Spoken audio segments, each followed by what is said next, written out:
xuống rồi. Ê, nhưng mà chở đêm cái em ạ. Quyết ơi, cho bao ý đi. Đây kìa. Bà là bánh nhá. Cố gắng lên, thành công rồi.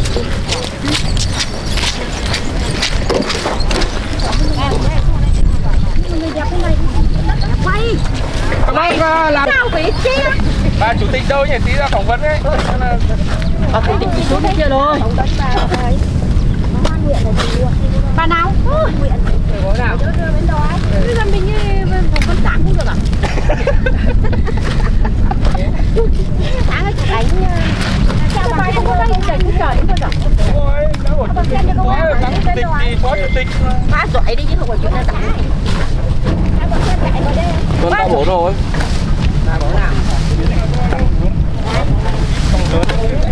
Đá ở chỗ kia đấy kìa. Cái loại đấy nếu mà không về Nó hết rồi thì quay. Cái này cứ tao rồi bỏ ra. Kéo một cái nữa. Kéo anh. Bấy luôn. Kéo anh một bao đây. Không phải bán. Không phải bán. Thôi một cái đường dài ấy. Đường dài đang kéo từ đây các bạn. thôi được rồi, lên cao rồi. Đâu đây? Cái gì đứa nào đằng la đấy. Đứa nào đằng la nó đâu cái đầu cái gì đỏ đỏ giữa đông này. Mộ cái gì? Hả? Mộ nào đấy? Kia đây. Nhà kia. Em mộ của không chuẩn không? Cây mắt hết tiếng phẳng. Không mang ra năng nào đấy điện không còn được. Đây.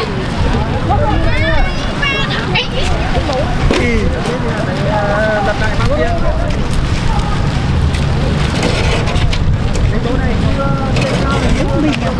Bốn hàng á. Lật lại chỗ kia ra cố. Nhìn này thì to hơn cả. Xa ra đi đào sát bờ thế này. Đào gì trong ngoài. Ngoài đào đâu? Ở thì đấy, chỗ đấy đi đào nhưng mà đừng sát vào đây quá. Đang đông tại không có đông. Nhớ là kia bạn. Đấy mà. Đây bắt Đất còn nhiều ở dưới đất đây, đất lên đây này. Không có nói một là xa ngoài đấy. Kệ mẹ nè, cứ việc mình làm lúc nào đấy. đây đấy mà cái gì?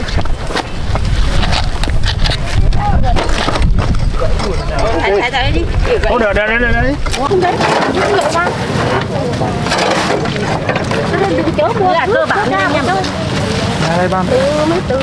Tạm cơ bản. Nhưng mà nó lên tầm 50 phần nữa.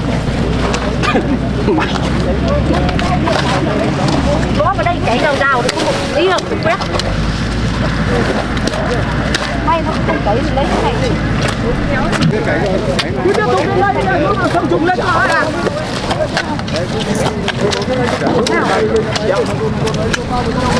Đây là chưa, đây là tràn mạnh như vậy. Thế nếu mà nó tràn hết cả trên này thì làm.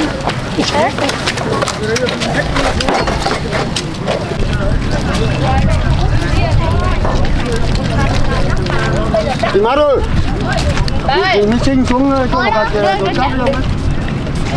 Đồn cát này nó Đi. Mà từ trước giờ chị nhìn kiểu nhìn cái bố ở đâu? Sao rồi?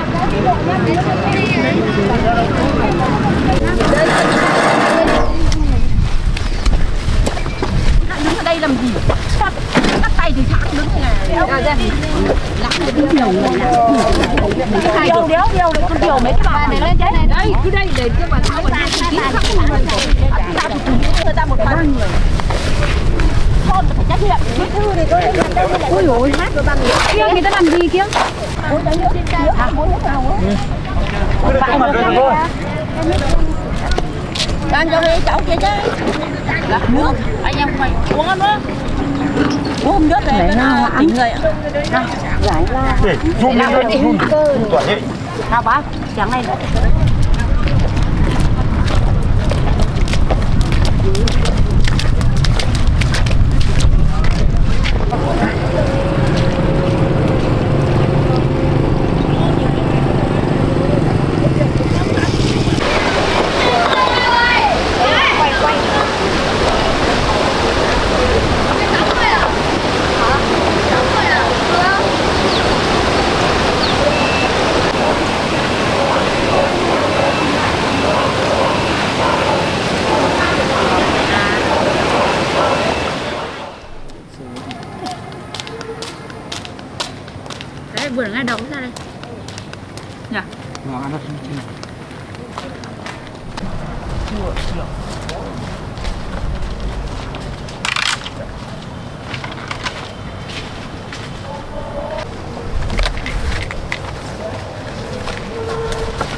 phải gợt ra. Phải gợt ra mới đổ được lung cây cái sợ. Lung thế xong bắt đầu rút theo cái chiều này này. Cái thử ấy. Cái thử ấy rồi rút theo cái chiều này. Đấy. Đây, rút theo chiều này. Nói rồi đấy. Theo chiều nó. Đây là chắc. Hai chị em. Đấy chắc. Đây để bà gợt cái này cho chắc. Đi được lâu rồi.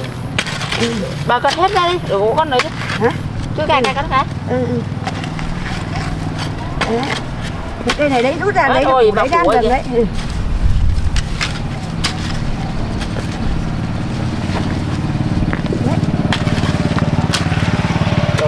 Cái bãi này khô thì chúng mày đi nó cũng bẩn. Đây gãy củ đây.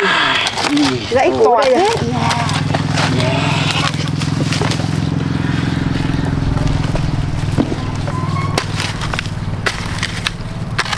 Như này kìa.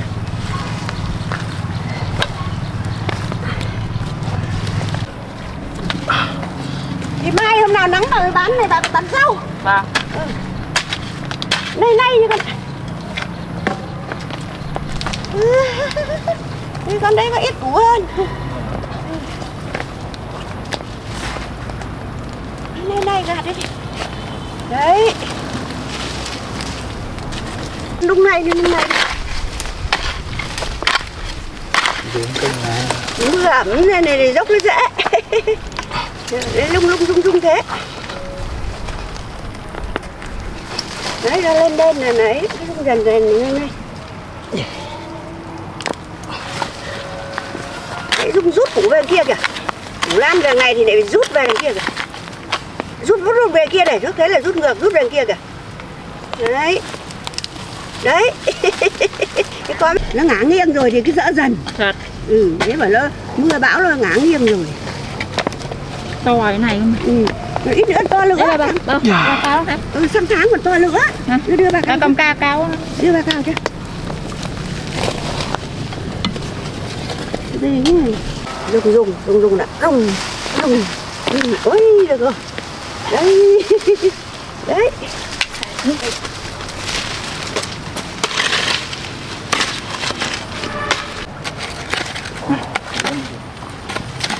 Cái này chặt đấy. Đấy, lung nguy được đấy. Đây, lung rổ đằng này, rút đằng này. Rút về đằng 3 bên này. Rút về bên này. Cái củ lan đằng đấy, đấy.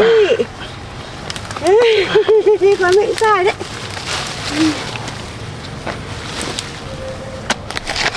Thế thằng ấy tay đâu kia nó chặt nào được.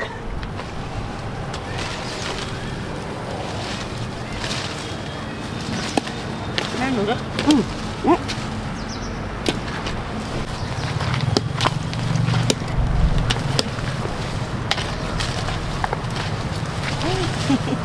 Này mà nó khô ráo thì nhìn đẹp lắm. Nó mà khô thì nó nhẵn mà nó không có đất cát mưa như này mà này. Đây, củ lên này, cái con này, củ lên để ăn đằng này thì cháu rút về đấy. Lung lên, cháu rút về đấy. Rút lên nó không gãy. Đấy, rồi. Thế tí cho tôi bóng cân trong này bỏ toạt vậy. Đấy, đây là vất trong đây cho nó gọn.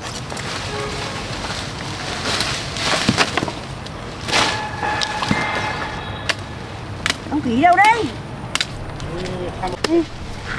Một cây mà nhiều củ cái kia kìa.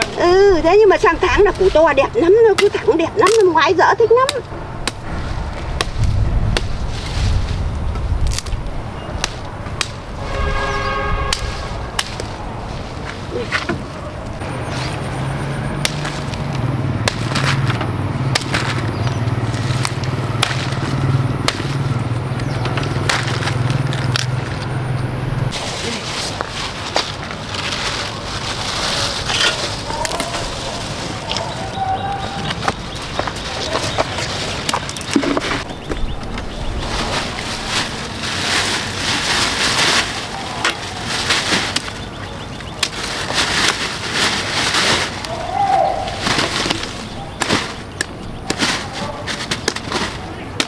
Buộc vào. Đấy, thế này là 5 cân cho, đấy cho củ này vào cho tươi.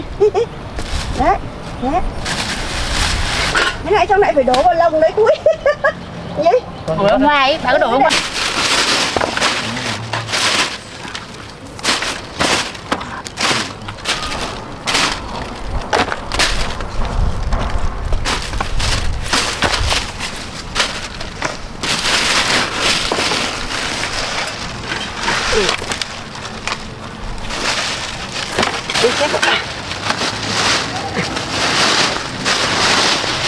Cái đất nó bẩn quá chứ không thì là đi. Chứ không thì là nó cái dốc còn tuột ấy, một hôm nó khô, đất nó cái dốc còn tuột.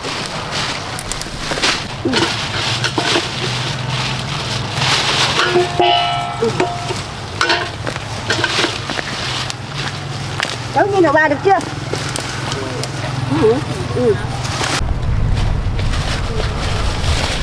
Hôm nào mà lấy nữa thì lại lên lấy cho bà nhé. Vâng. Thế là đầu sao đầu bị đen.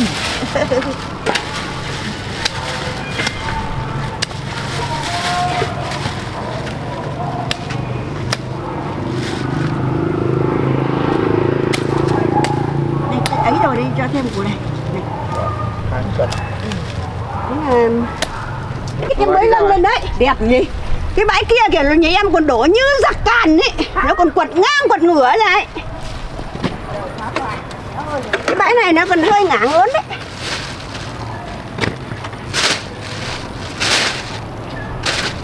Cái này nhá, các cháu lấy nhiều bà cứ tính này cho nó dễ. Có 3 cân bà cứ lấy cho 10.000 cân. Phải không? Cân như cái cây củ chắc mới bí ác. Hai cây, mấy cây đứng mới có để mà. 2 cây đứng liền mày vắt áo thì chắc đứa nào nó rủ một cây lên nhưng mà chắc củ bé thì nó cũng bỏ lại. Nó gãy đấy sao ấy. Càng bé càng ngon. Đấy, đèo chuột nó đèo khỏe ghê gì nó đèo. Đấy, nó đèo.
Ra quá rồi. Đấy, một thế làm sạch đi cháu. Cầm nó đỡ bẩn tay.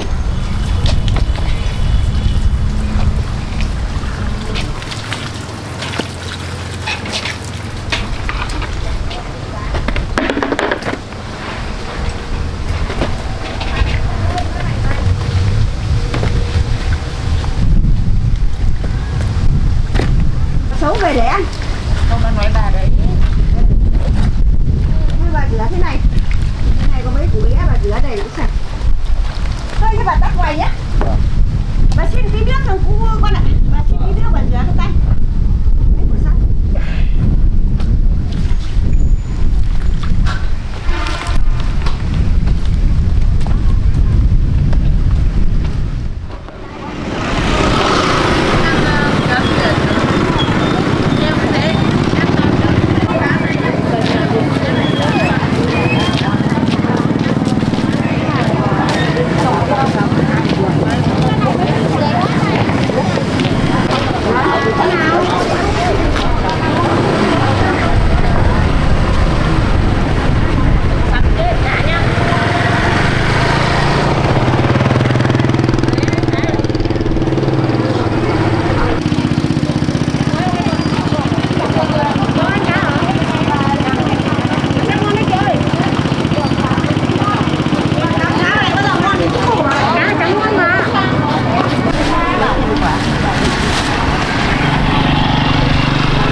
cạnh nhau. Trong con mới hỏi đấy. Đây của con bé. Con mới hỏi xong cái cái thuốc đấy. Còn là bán đồ ngon lắm.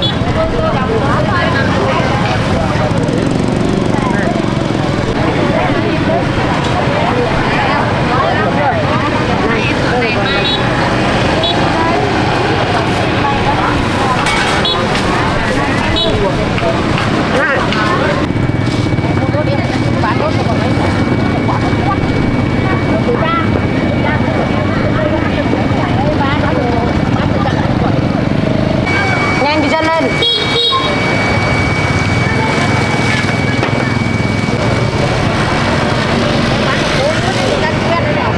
Không ngon đây em ngủ một tí ra đây đây. Đấy sẵn đây. Bà, quay lên bà. Kéo cắt. Ở đâu?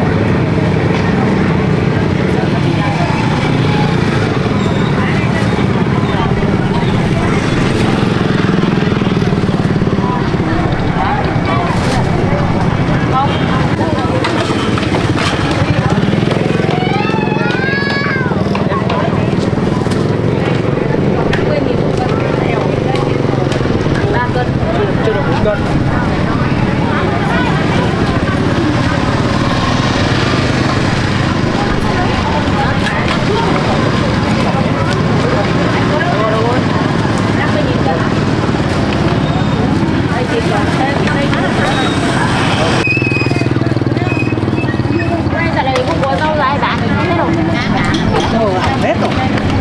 Ngồi một lát quét hết không một người. Đeo Đâu đi đâu nữa. Hết rồi. Còn đấy là hả? Xong rồi sao phải thua non rồi bọn nói hết rồi rồi chết sạch hết. Nó làm hết rồi đấy. Đâu lát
Nhà mình lũ lụt không ảnh hưởng gì bác nhỉ?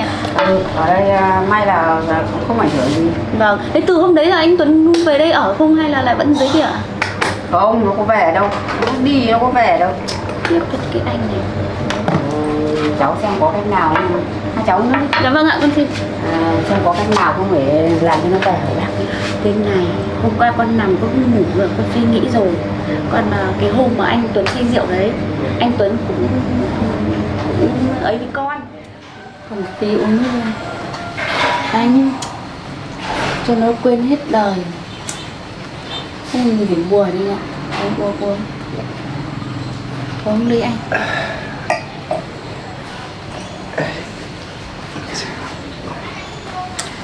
Anh sao đấy? Anh ơi, anh Tuấn ơi. Phải say quá. Anh ơi, em dìu anh vào nhà nhá, vào phòng nghỉ nhá anh ơi. Anh ơi, em dìu anh vào phòng nhá, anh ơi. Anh cẩn thận em. Được đó, anh đi.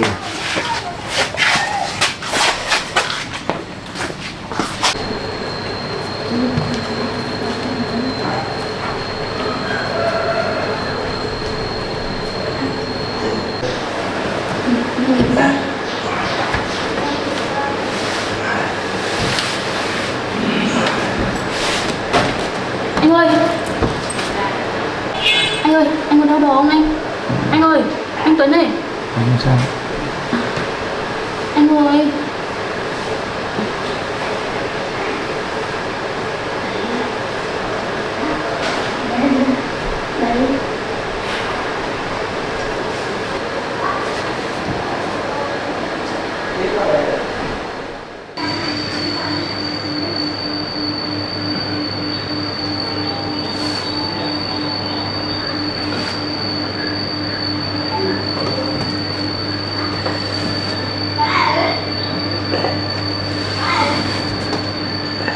Tiến đi. Anh ok sao anh? Sao em lại ở đây? Anh làm gì anh không biết à? Thế nên là con có suy nghĩ là bây giờ đưa em đây, con đưa đứa em của con đây, nó đang có em bé đây, thì con định là con có bầu, xong rồi bắt anh Tuấn trách nhiệm để bỏ cái con bé Hoài kia đi. Dạ vâng. Con có bầu, đúng rồi đấy. Thì may ra là con kia nó biết điều thì nó sẽ tự bỏ đi, chứ nó không đeo bám anh Tuấn nữa. Thế là bảo em này nó thử thai cho. Vâng ạ. Con lấy cái que thử thai đấy. Vâng. Con nhớ là con có bầu. Vâng, tại vì cái hôm say rượu đấy là anh đấy cũng con rồi ngủ với con. Vâng. Thế là con cứ làm theo cái đấy nhá. Tức là bây giờ con sẽ cho đứa em con thử thai, xong bắt đầu mẹ gọi luôn cho anh Tuấn để anh ấy về. Vâng, con chuẩn bị hết rồi, hôm qua con suy nghĩ lại, em đi ấy cho chị nhá, thử cho chị đi. Đó, bây giờ bác điện luôn cho anh ấy đi. Thế để giờ bác điện cho nhé. Vâng ạ.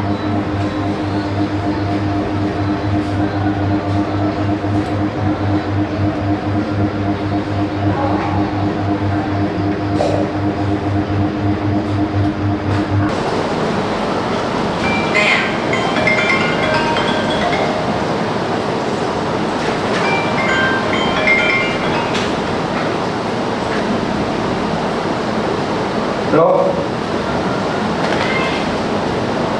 Vâng. Có chuyện gì mà?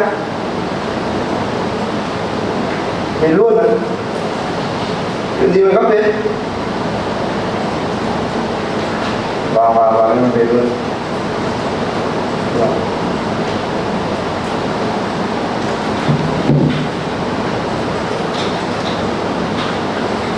Chuyện gì mà về luôn?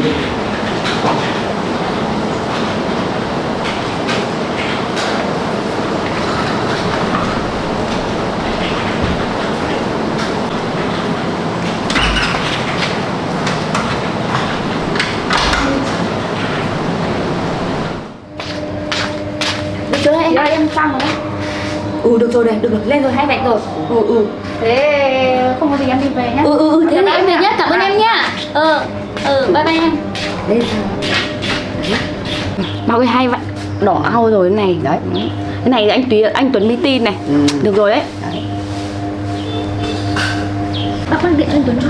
Bác điện nãy rồi. Vâng ạ, thế chắc anh Tuấn đang về rồi. Vâng. Nhá, nhớ bác. Hai bác cháu cùng kết hợp vào. Để lần này á. Lần này chắc con kêu nhắm xuống. Vâng. Để cho trưa đi. Ghét.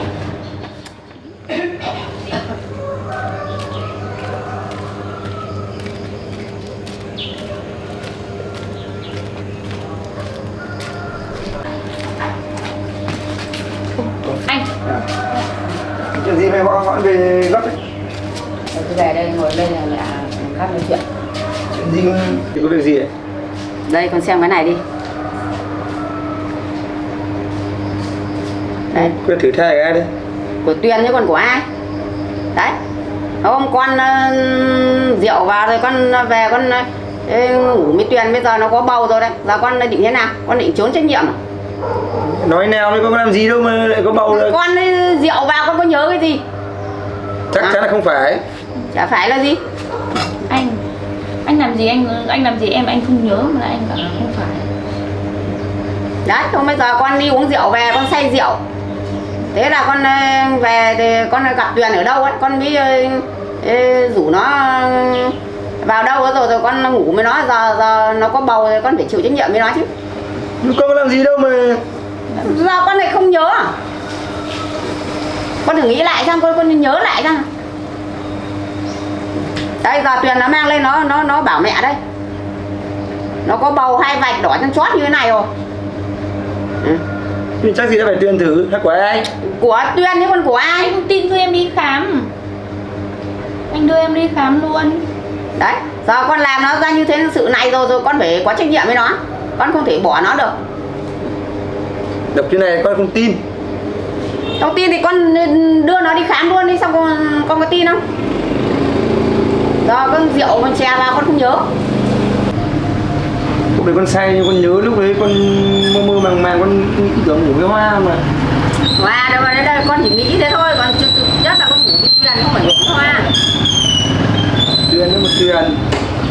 Chả Tuyền, không Tuyền thì giờ cái gì nó ra đây? Chắc chắn không phải. Nếu anh không tin anh đưa em đi lên bệnh viện khám luôn. Rồi chắc chắn sẽ phải đưa lên. Vâng ạ. Đấy. Giờ rõ rành ở đây rồi còn bảo là không cái gì. Không đúng. Anh định bỏ chạy trốn trách nhiệm. Bây giờ con uống rượu say về thì con cứ mơ màng là con nghĩ là con ngủ với Hoa thôi, nhưng mà thực chất là con ngủ với Tuyền. Đấy. Giờ cái hậu quả nó như thế này, giờ con định trốn tránh. Được mùi quen này làm sao con tin được? Thế con cứ nghĩ lại đi xem là có phải hay không. Chắc chắn là Tuyền nó lại dựng lên được như thế này. Chắc chắn không phải. Thế con cứ nghĩ lại đi xem là cái hôm đấy con ngủ với ai.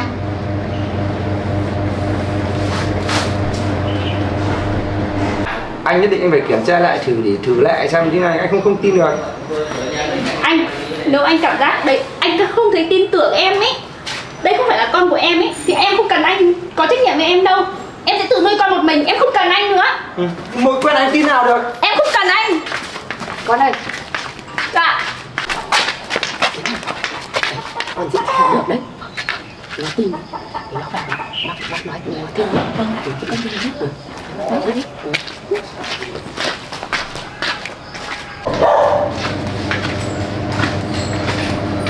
Đấy. Giờ con làm như thế nào làm? Tuyền nó có bầu rồi. Giờ làm thế nào làm để có trách nhiệm với nó. Bầu thì nhớ đi, Tuyền là lấy quen này của ai thì làm sao?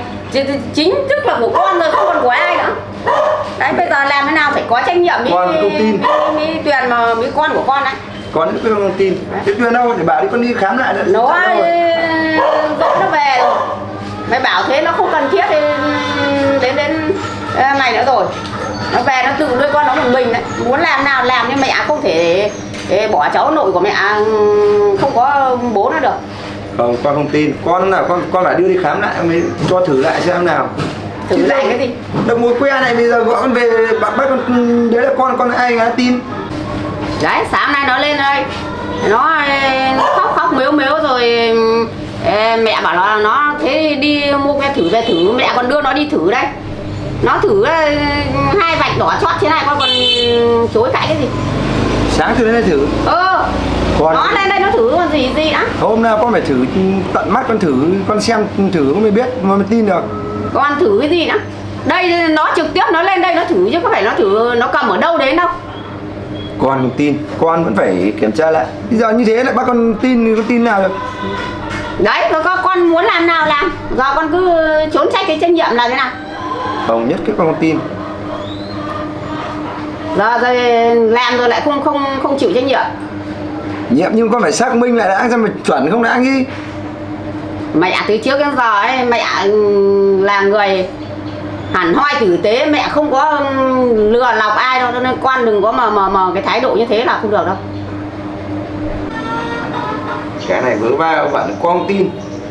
Con từ hôm nay con sẽ bắt Tuyền đi thử trước mặt con xem nào. Hóa ra gì đấy của con nhớ kỹ không đấy, con không làm gì. Thì con ra là con có nhớ cái gì đâu mà con chả nói thế. Thôi, kệ cái đấy thì con không biết đâu, con đi làm ấy. Đấy. Rồi muốn làm nào làm, suy nghĩ cho nó kỹ rồi mà đừng có trốn tránh trách nhiệm.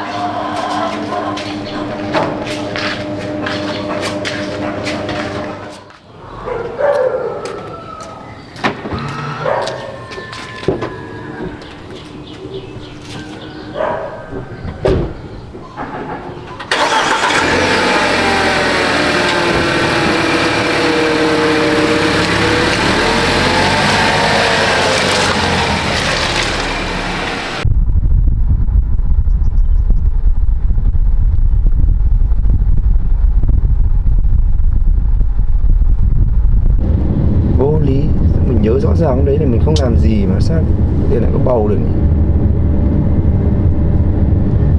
Chắc chắn mình không làm gì, mình làm mình không biết. Hay có âm mưu gì ở đây không biết à?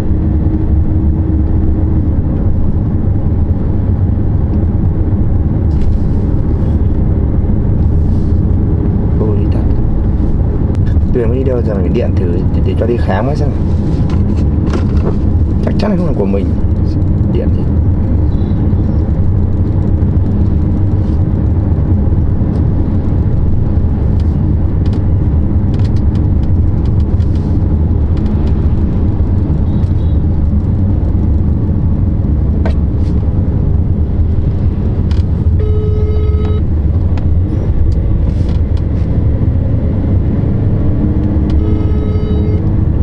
đâu không có máy nhỉ?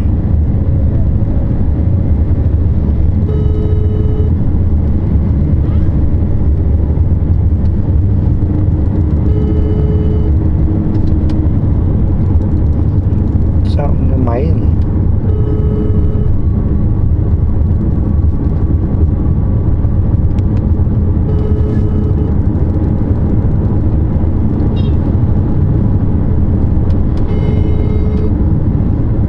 Tài thế nhỉ?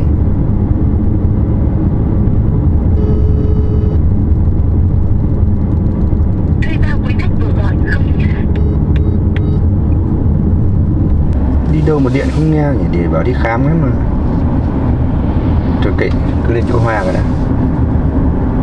Lên bảo Hoa xem nó là mình tin chắc chắn đấy không phải của mình nhớ hôm đấy là mình chỉ có uống rượu say nhưng mình chỉ ngủ, mình không làm gì đâu mà có bầu được. Vô lý. Định lừa mình chăng? Thôi kệ, cần tiền áo phải gọi cho mình.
Ôi.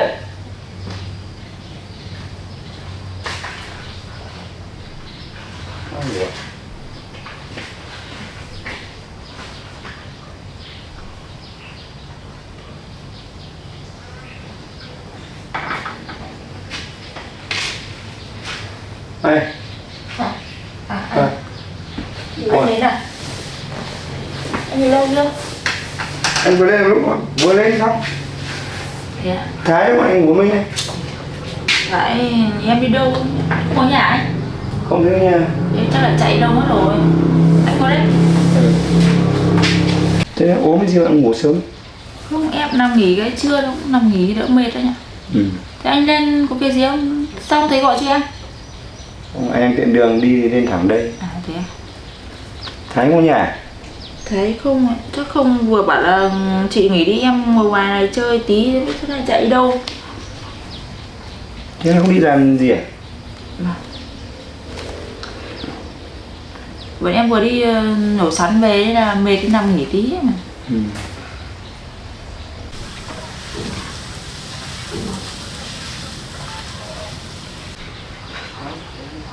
Trời đã sao? Em mưa hay sao? Anh sao nay anh buồn đấy? Tí chuyện. Nhưng có chuyện gì anh? Có chuyện gì? Em có tin anh. Em có.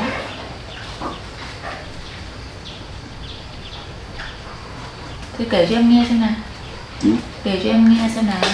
Kể em không được buồn nhé. Hả? Vâng. Tin anh nhé. Tin anh.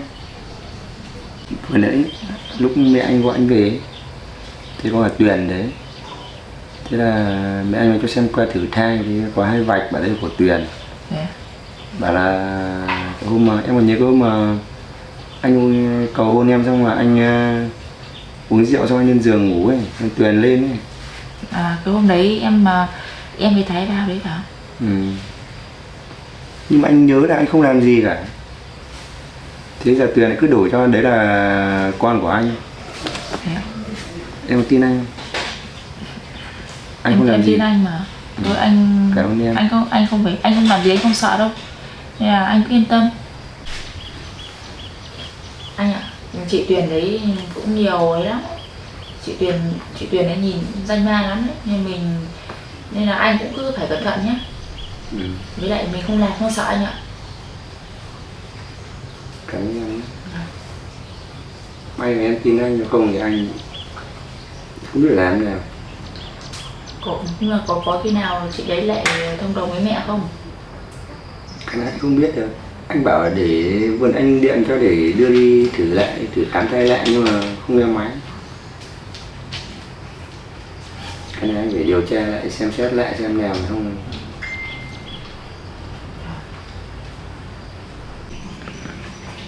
Cảm ơn em đã tin tưởng anh nhé. Thế giờ nào hôm nay em thấy lên thấy buồn thế? Phải lên gặp em cái xong để nói em cái biết cái xong sợ Tuyền lên đây lại để làm gì em thì anh lại sợ Tuyền, anh phải lên bảo em thế xong sợ Tuyền lên đây lại làm loạn lên trên này lại nói em. Em không sợ đâu anh ạ. Mình không làm gì sai trái mình cũng chả sợ đâu. Cảm ơn em nhé. Anh không được lừa em ấy nhá. Không lừa gì em.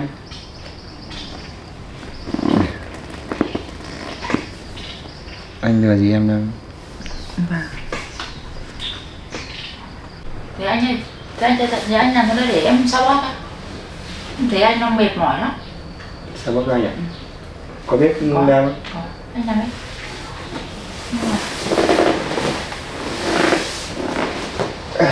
Ôi. Phải nằm gối đầu này em không xoay qua đầu anh gối đầu đây. Anh đây. Đây. Thế nên em không xoay bóp được. Đấy, thế.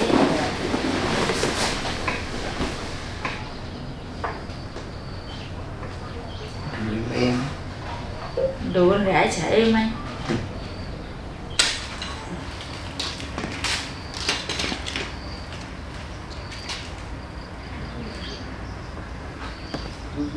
Sướng không anh? Dễ chịu hơn nhỉ? May quá có em không? Để chịu hẳn.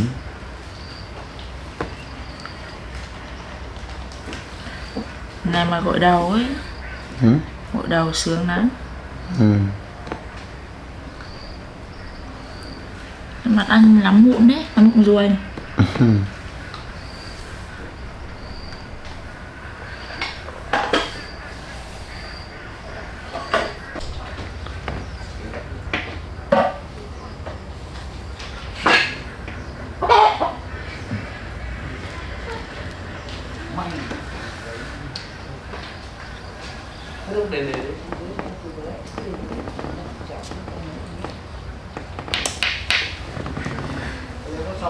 Em gì?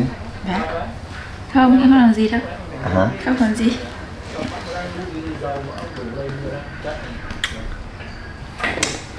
Rồi, Đỡ hơn. thế anh nằm ngửa ra để em mời cho, em đứng lưng ra. Đứng lưng. Vâng, cho đỡ đau đầu và không thoáng đầu óc anh ạ.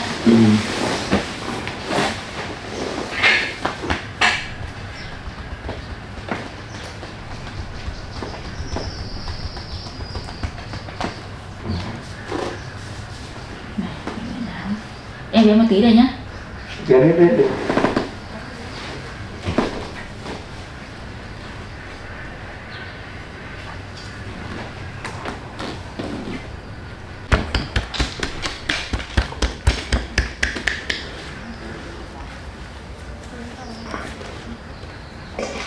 Cái này ấy sướng lắm, anh thoải mái hơn không? Có.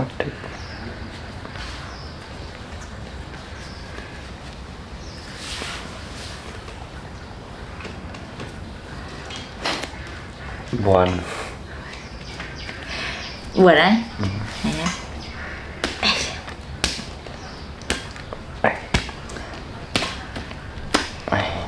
Da anh dày thế.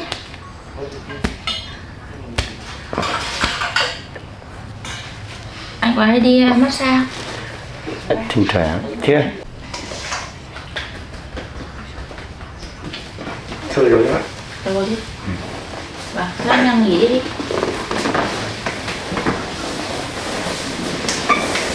Đi ngon đấy.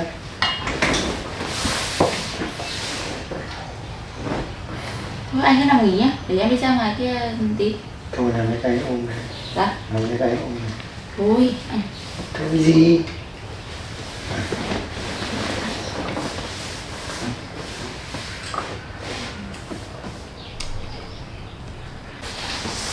Ngủ nhé. Vâng, thế anh ngủ đi. Thế anh ngủ đi.